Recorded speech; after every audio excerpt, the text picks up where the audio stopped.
Now, after what must have been a night of terrible anxiety, steel workers in Wales and their families got the news they were dreading this morning. Last night, we reported that job losses were coming. Tata Steel today confirmed up to 2,800 will go, mainly at Port Talbot.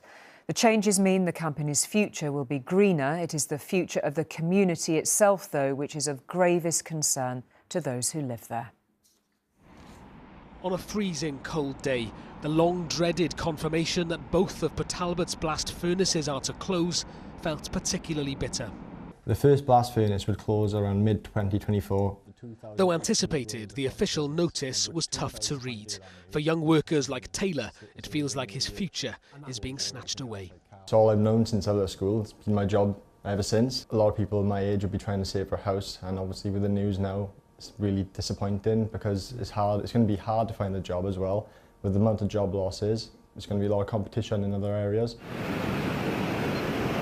The unions had proposed keeping one blast furnace open during the transition to greener technology, which would also protect jobs. But Tata Steel says the costs would be simply unaffordable. The business has been bleeding a lot. We've supported it for more than 13 years. Even in the last 6 months, we've been bleeding almost £1.5 million a day.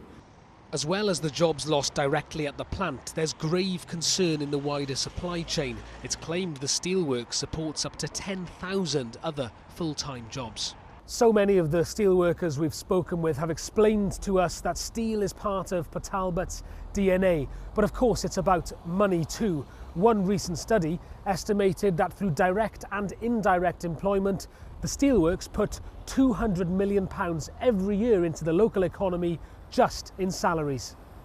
Tata's new electric arc furnace will not be able to produce steel from scratch, and Labour says it's committed to keeping at least one blast furnace open into the 2030s for a smoother transition. I accept that would require more investment for the UK government, but actually my Labour colleagues are prepared to invest in that.